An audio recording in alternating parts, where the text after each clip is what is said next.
చాలామంది train ticket తీసుకుని journey చేయలేని పరిస్థితుల్లో ఆ టికెట్ను ఇతరులకి ఇచ్చేస్తుంటారు. పండగల సమయాల్లో ఇటువంటి ఘటనలు ఎక్కువగా జరుగుతుంటాయి.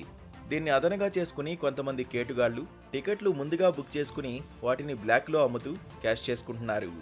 సాధారణంగా రైల్లో ప్రయాణించే సమయంలో గుర్తింపు కార్డును కూడా తప్పకుండా తీసుకెళ్లాల్సి ఉంటుంది. కానీ చాలామంది టీసీలు టికెట్ చెక్ చేసి వదిలేస్తున్నారు. దీంతో ఈ తరహా టికెట్ల గోల్మాల్ ఎక్కువగా జరుగుతోంది. దీనికి చెక్ పెట్టేందుకు south central railway Vijayawada division నిబంధనలు కఠినతరం చేసింది.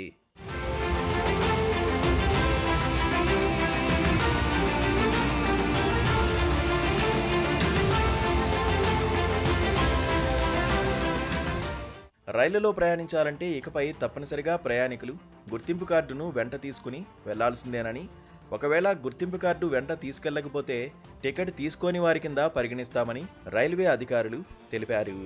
అలా ఐడెంటిటీ కార్డు లేకుండా టికెట్ తీసుకుని జర్నీ చేసిన వారికి జరిమానా కూడా విధిస్తామని వెల్లడించారు.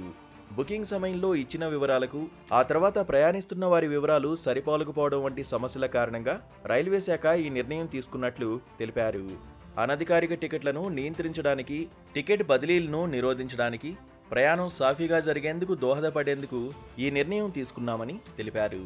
విజయవాడ డివిజన్ పరిధిలోని రైలు ప్రయాణికులు విధిగా తమ వెంట గుర్తింపు కార్డును తీసుకురావాల్సిందేనని అన్నారు. ప్రయాణికులు తమ వెంట తీసుకువచ్చే గుర్తింపు కార్డులను అధికారులు నిర్దేశించారు.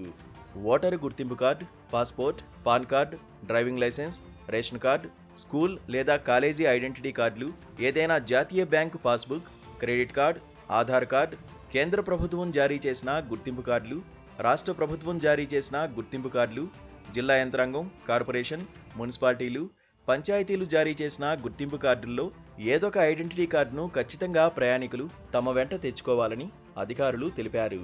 ఒకవేళ ఐఆర్సీటీసీలో టికెట్ తీసుకుని తమ వెంట ఐడెంటిటీ కార్డు లేకపోతే మాత్రం వారిని టికెట్ తీసుకోనట్టుగానే గుర్తించి ఫైన్ విధిస్తామని అన్నారు.